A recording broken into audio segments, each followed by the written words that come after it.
श्रीगुरुभ्यो नमः।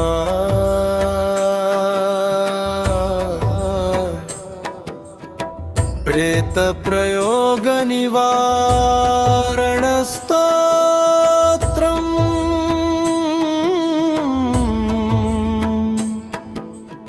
मंगलाचरणम्।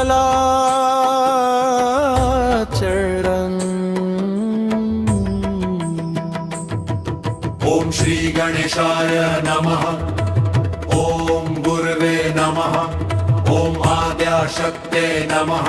सर्वविघ्नविनाशिन्ये परमेश्वर्ये नमो नमः।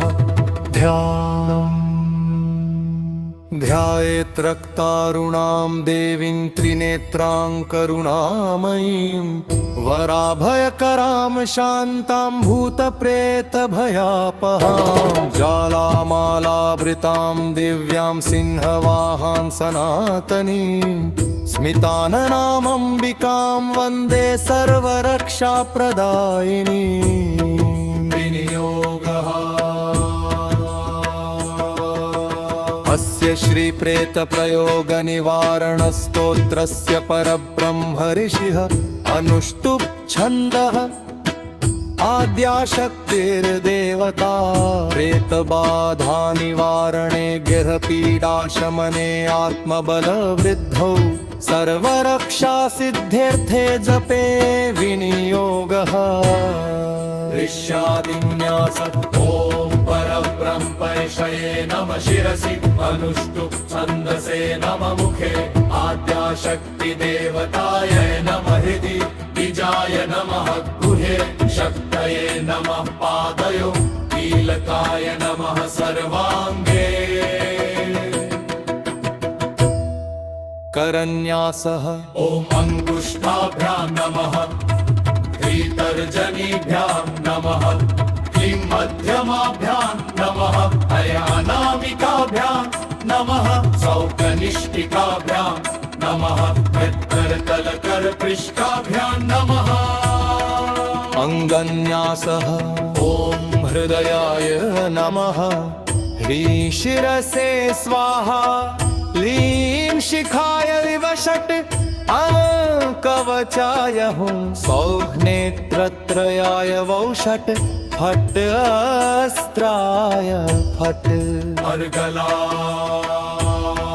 देवी देवी दुर्गतिनाशिनी भूतप्रेतभयापहे मम रक्षां सदा कुरु प्रसन्ना भव सर्वदा। तिलकम् गुह्यं रहस्यरूपं ते भक्तविश्वासवर्धनम्। भक्तिमात्रेण सिद्धिः स्यात् नात्र कार्या विचारणा। कुञ्जिका ॐ ह्रीं क्लीं चामुण्डायै विच्चे। दुर्गे पालय पालय सर्वप्रेतविनाशिनि स्वाहा।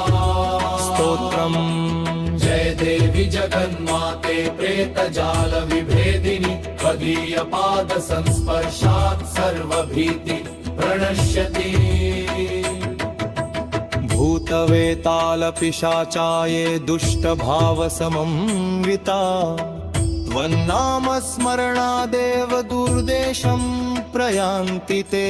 ज्वालारूपे महाशक्ते कालरात्रि नमोऽस्तु ते।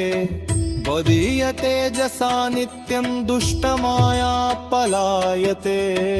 कृपया करुणासिन्धो शरणागतवत्सले मम चित्ते सतिरां शाश्चित्।